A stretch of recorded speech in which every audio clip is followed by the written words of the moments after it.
Guys, we're going to take you live now to Norwich Walk, where they're having a press conference for the update on the search for John Williams, who, of course, is accused of the murder of Eugene Coles. We'll take you to the press conference right now. Just call before they bring any more food. We're out of space.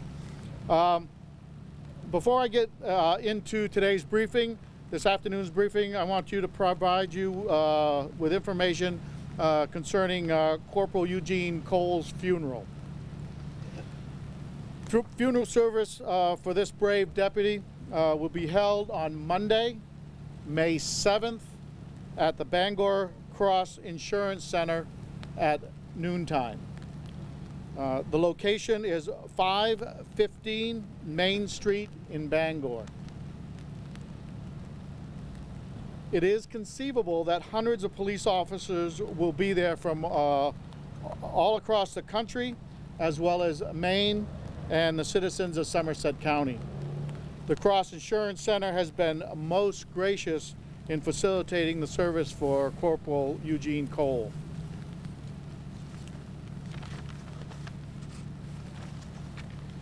Now an update on the ongoing search for John Williams. Williams still remains at large. We still consider him armed and dangerous. Throughout the day, we have received many leads in which our ground units and our detective units have been following up on. We have been focusing our efforts on the area surrounding the Martin Stream Road. These efforts continue at this hour. We continue to ask the public to stay vigilant, and neighbors need to watch out for your neighbor. I'd like to take a few minutes to repeat what I said this morning. We are fully committed to bringing this situation to a peaceful resolution.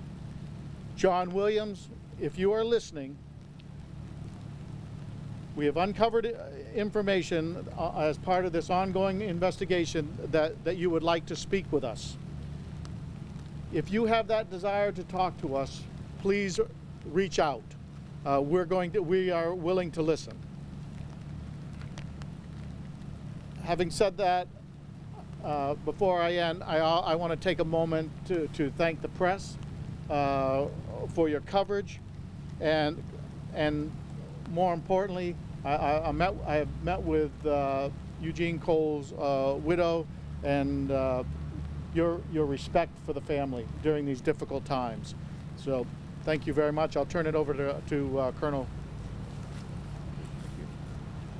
Okay, our investigative efforts this afternoon have been greatly assisted by information we've received from calls and people coming forward with information about this case.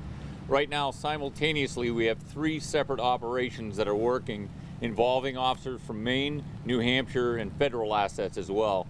Unfortunately, with the turn of the weather, we've lost some of the advantage that our airborne assets had been able to bring for the last 12 hours, but we're confident we're putting good focus in the right areas, and that we have real relevant work to be done and going on.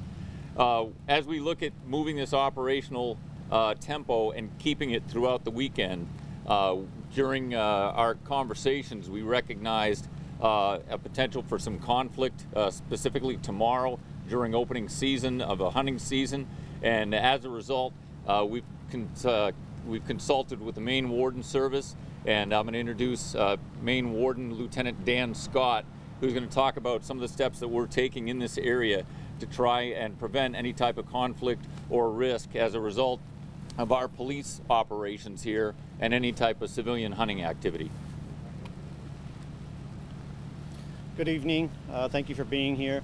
As the Colonel said, tomorrow is the opening day of the 2018 turkey hunting season. Tomorrow, in fact, is Youth Hunting Day, and Monday begins the regular turkey hunting season.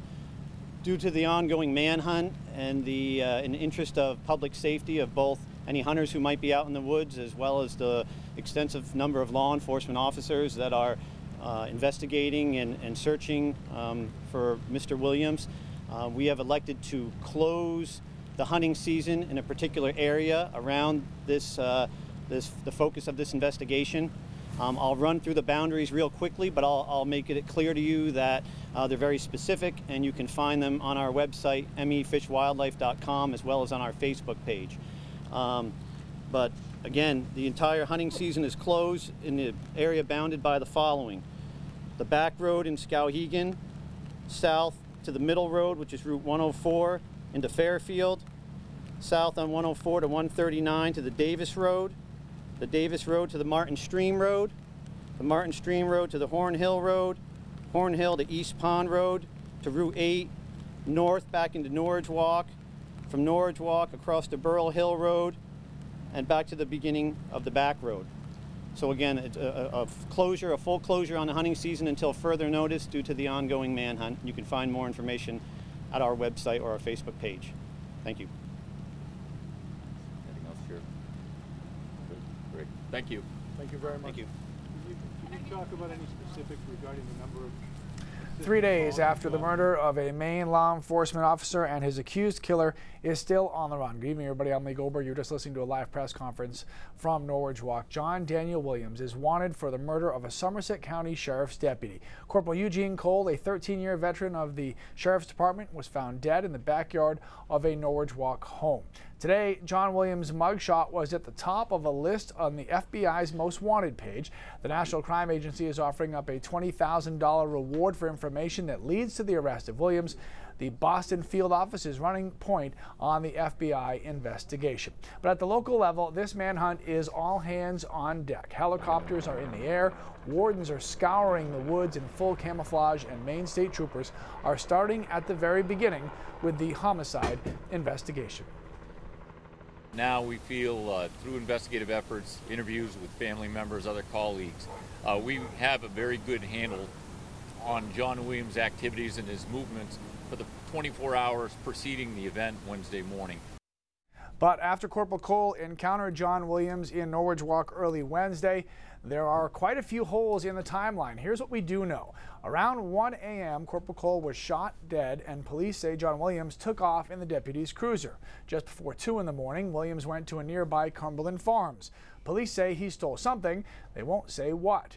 This morning, Maine State Police said Williams stopped communicating with friends and family at about 2:30. We do not know how Williams was actually contacting them or what he was saying. And as of right now, the last time that we know police had a concrete lead on Williams' location was about 5 a.m. Wednesday morning when Cole's cruiser was found abandoned. Since then, the manhunt for Williams has been focused there on Mountain Stream Road, where there's been lots of activity. But on the day of the shooting, Corporal Cole's body was not found until around 7 a.m. in the backyard of a Norridge Walk home where Williams used to live. Now, the woman who found Corporal Cole did speak with News Center Maine today. Lindsay will have that story from Norridge Walk, and we'll be waiting for the latest updates on the manhunt from state police in Somerset County, which we just got some of. We're hoping to get some more. We're going to go now to Chris Costa. Chris, law enforcement has repeatedly been searching the same area. Why do they keep going back to that same spot? Well, Lee, they haven't told us specifically what information brought them to this area on Bear Mountain Road, which is just off of Martin Stream Road. But over my shoulder there, you can see a green New Hampshire State Police armored vehicle. At about 4:30, about 6 or so officers inside that vehicle rolled up, as well as other New Hampshire State Troopers, Maine State Police. They got out and got into the back of pickup trucks that belong to the Maine Warden Service and then drove off farther down that road. We know that that's the same area that they've been searching for at least the past 2 days, including today would be the 3rd day that they've been searching that area. Now, this morning, police said that they believe that John Williams wants to make contact with them, and police want to end this peacefully. But again, this is the 3rd day in a row where they've been searching off of Martin Stream Road. Around 2:45 this afternoon, there was a Maine Forest Rangers helicopter that was circling this area. We also saw officers, again, dressed in camouflage, leaving the scene. Earlier today, police searched in the same general area, but this time along the train tracks that run through here. It's been quite a large effort for police as they try to track down Williams. They have about 200 officers on the ground from Maine, New Hampshire, and federal assets, all trying to track him down. The governor earlier today issuing an emergency proclamation, which we heard about in this press update just a little while ago. They are going to suspend hunting in the general area of Norridge Walk, Skowhegan, and Fairfield because of the ongoing manhunt. And we will bring you more updates as they become available. Lee? Yeah, Chris, obviously a lot of time and resources are being dedicated to the manhunt, but I know that the community wants to make sure that a deputy's legacy isn't being overshadowed by his murder. Yeah, Lee, that's right. And we heard from the Sheriff Dale Lancaster earlier this morning about the truckloads of donations of food that they've been receiving there at the fire department where their main command post is. Earlier today, there were some young people who added to a memorial that continues to grow right past the fire department near the center of town. There were some young people who came and put down paintings, coins, flowers, all at the base of this boom lift that was bearing an American flag and a picture of Corporal Eugene Cole. The people who came and added to that memorial say they want the community to know that they are standing with them during this difficult time. We just came down to show them that they had the community support with what happened, and that they have people behind them standing with them through everything that's happening and going on still. It's been a very trying time for the community, as well as the law enforcement officers and all of the people involved in this search, as well as the Somerset County Sheriff's deputies. The police told us earlier today during that media update just a few moments ago that their air support, the helicopters, the fixed-wing aircraft that have been circling this location for quite some time over the past 3 days, this rain happening right now is really going to hinder some of that air support efforts. But they do have officers on the ground here in this general area. Lee? All right, Chris Costa, live in Norwich Walk. Thank you very much. And if you did miss the beginning of the press conference, the sheriff also added that they still consider John Williams to be at large, armed and dangerous, and they are very much hoping for a peaceful resolution. Now, if they can't find Williams in the wooded area, police are hoping that they could find him maybe through his friends and through his family. A woman who raised him is more heavily entwined in this case than she ever wanted to be. Lindsay joins us now live from Norwich Walk. Hey, Lindsay. Hey, Lee. Yeah, Kimberly Soroy, she stepped out of her house just behind me Wednesday morning and found the body of a murdered sheriff's deputy. Then she discovered she raised the accused killer. I said, I found your officer. He's in my yard. Kimberly Soroy woke up to the sound of helicopters Wednesday morning. And as I lowered my eyes, I saw him. So I asked him, officer, are you okay? And I didn't get a response. She says she started screaming and waving her arms to get the attention of police. They all came running over. When she heard John Williams was the suspected killer, she was surprised. Williams lived with her for several years. And we all struggle with why. Williams was friends with her son. He became part of the family, lived with them since 2003, until this past Christmas when she told him he had to leave. I mean, he was certainly struggling with addiction. And it seemed to have gotten progressively worse over the last, since September. She says the last time she saw Williams was shortly after his run-in with police in Massachusetts, where he was also due to appear in court on firearms charges, the same day as the shooting death of Corporal Eugene Cole. This is as bad as having a child at war. It really is. And I did. And you don't know what's happening and you don't know where they are. So I would just like him to turn himself in and come home. I mean, granted, he can't come home, really. But, you know, the unknown is what's the scariest. And Soroy echoing law enforcement telling Williams to turn himself in. She says she never imagined him winding up in this kind of trouble. Live in Norwich Walk, I'm Lindsay Mills for News Center Now. Lee, back to you. All right, Lindsay, thank you so much. Now, Williams is considered, as we mentioned, armed and extremely dangerous. Do not approach. He's about 5.5 feet tall, brown hair, blue eyes. Police say he probably looks more like the picture on the right today, but he may be most recognizable by the number of tattoos on his body. According to the FBI, he has 8. 7-Eleven is spelled out on his chest. He also has Semper on his right arm and Fidelis on the left. Molon Labe is written on his right forearm. All of this information, including an in-depth timeline of the manhunt and plans for Corporal Cole's funeral, can be found by going to our website or mobile app. And if you have the app, we can push the most urgent updates right when you need them directly to your phone. All right, still to come here on News Center Now, former President George H.W. Bush planning to come back to Maine this summer. When to expect his visit to Kennebunkport when we come back. A candle left in a window for 35 years, waiting for police to find the person who brutally murdered her teenage daughter behind Skank High School in East Millinocket. And decades later, Philip Scott Fournier stood trial for the death of Joyce McLean. The state has proven the defendant's guilt beyond reasonable doubt. The court finds the defendant guilty. Fournier tried to convince the court that he did not kill the teenage girl, leaving behind a cold case that haunted her family and that community, but the judge was not swayed. So today, a convicted killer received a prison sentence. Christina, Joyce McLean's family says that it is certainly at peace now, knowing that Fournier will spend the next 45 years in prison, but this might not be the end of this. No, Lee. So just moments after Philip Scott Fournier was sentenced to 45 years in prison, the convicted killer asked his attorney to file an appeal. Despite the conviction, he insists that he's innocent, and for the first time, he spoke to the court today. I did not understand or remember anything about any of this. Scott Fournier insisting he did not kill Joyce McLean, telling a judge that he doesn't remember anything from August 8, 1980, blaming a traumatic brain injury and a drinking problem. As soon as they showed me those pictures, I realized instantly that I had nothing to do with that murder. Joyce's high school best friends not convinced. And he spoke quite clearly and quite detailed, and I found that interesting. And I thought the judge noted that when she spoke. They spoke straight to the judge, explaining how they wished they had stopped her from going on a run that summer day, and how it has haunted them for years. I had always believed that I could have done something. The judge heard 90 minutes of emotional testimony by family and close friends. When it was the defendant's turn, only he and his stepmother spoke. This has been, I'm sure you realize, it's been very emotional. Scott Fournier did not admit guilt or apologize, instead offering these words to Joyce's family. What happened to Joyce was a horrible thing. She was, from what I've heard, a wonderful person.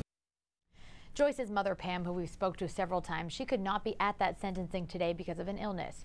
Fournier's mother and stepfather were not there either. In fact, they testified against him during his trial. His father and stepmother were there to support him. All right, Christina, thank you very much. The weather forecast coming up next on Now. Will the weekend be a wet one or a warm-up? Either way, we're getting a W. Keith Carson coming in next. Looks like former President George H.W. Bush will be returning to Maine this summer. The 41st president is recovering from sepsis in a Texas hospital right now. He was admitted just 1 week after his wife's death. Mrs. Bush, the former president, of course, summered for decades on Walker's Point. And today, a family spokesperson said 2018 would not be the exception. The tweet says former President Bush expects to be in Maine next month and can't wait to welcome him back. Won't that be great?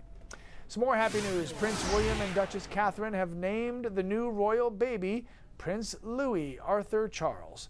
Prince Louis will be 5th in line for the throne. The name Louis is closely remembered with French kings, but it also has a long history in the British royal family.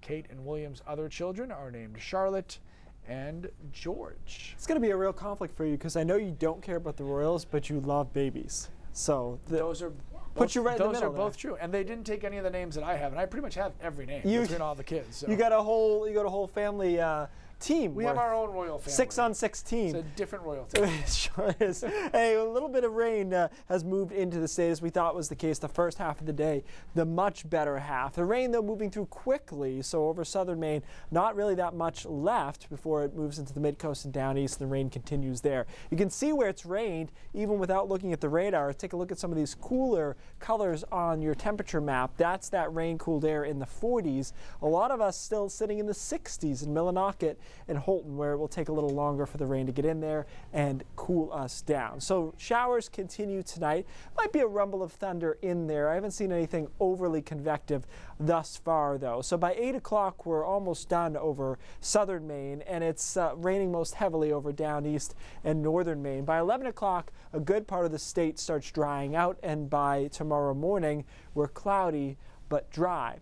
Tomorrow is not a beautiful day, but it's a pretty decent day with some sun cropping up here through the middle part of the day into the early afternoon. Temperatures getting into the low 60s away from the coastline, 50s right along the ocean there, and staying pretty nice until Saturday night. A couple of showers move in on Sunday, and Sunday is a cooler, windier and more showery day. So I like Saturday as the better of the 2 weekend days. Showers will be a theme for a few days all the way into Tuesday. None of these look all that heavy and they look relatively scattered, but an upper level low will sit around for Sunday, Monday, and Tuesday and give us just that threat of showers each of those days. After that, though, we turn the corner as promised. Temperatures in the upper 70s and low 80s for Wednesday. Here's a quick look at Wednesday's high temperatures. Of course, we'll adjust that as we get closer because we've got a while. And then Thursday's no slouch right after it, upper 70s, low 80s. Again, you'll notice the down east coast doesn't really get in on that, but they expect that this time of the year with the sea breeze being so strong. So warm on Wednesday, Thursday as well. Friday could be a split state forecast in which the northern half of the state is in the 40s and the southern half of the state could be in the 70s. We'll get there when we get there, though. In between, again, I like Saturday better than Sunday with a couple of those showers. And Lee, again, finally getting into the summer phase next week. So you're hedging on that 8 number, though, you had earlier this week. We'll talk about that. All right, so it's baseball season, but clearly nobody has told Mother Nature that, because today's That's So Maine moment comes to us from Stetson, where the baseball team had to shovel out its dugout before its home opener this week. Thank you to Nicholas for sharing. That is definitely so Maine. And sometimes life in Maine is about survival of the fittest or the smartest. This cat probably thought it was pretty clever sneaking up on a birdhouse. Only problem, paws don't fit inside. Thank you to Lori in Union for that. And can you drive anywhere in this state without hitting a pothole? We all know the answer to that. So why not make a little sculpture out of the torn up pavement? This picture is from Lynn in Cape Nettic. And another sign of spring in Maine, newly built lobster boats heading to the coastline. This one got a police escort down Route 1. If you see a That's So Maine moment, and we all do every day, snap a picture safely, send it to us using the hashtag #ThatIsSoMaine or That's So Maine, and send it into any one of the Now team on social media, and you are likely to see it right here on News Center Now at 5 o'clock. You're also likely to see News Center at 5:30 with Cindy Williams. She's here now with a look at what's coming up. Hey, Cindy. Hey, Lee. The police have been updating the public on the search for John Williams twice a day, but there is still a lot that we don't know about this suspect and his clash with Corporal Eugene Cole. We're going to look back at some of the black holes in this timeline coming up next. And a boy is fighting for his life while his brother is feared dead. A memorial for the boys swept down the Androscoggin River. That's all coming up in the next half hour. Back to you. Hi, Cindy. Thank you very much. News Center Now will continue after the break. All right, often when I talk about climate change, people say, okay, but what about the rest of the world? What are they doing? And they talk about China specifically and what kind of CO2 emissions are they putting out. And to their point, this is the CO2 2015, and China is 28% of the total in the world. But look at the United States at 15%. And Lee, of course, you have to think about the population, and China's population is 4 times as large as the United States. Rest of the world accounts for 21%. Yeah, now, when you talk about ratings, they give ratings based on their commitments to fix the problem. China, highly insufficient, okay? So again, they're no angels. Let's go to the United States rating, though. And it's critically insufficient. So that went the wrong way. They're taking more steps in China to curb this problem, at least as of late, than we are. So think about it, too. And I think it's better not to point fingers at all, because we're all living on the same planet. Was the French Macron said it the other day. What's our planet B on this? Yeah, we don't have one. But these are interesting charts, and I'll post them. You can take a look at them. All right, sir. Yep. Thank you very much. Have a good weekend. You too. News Center 5:30 coming up now.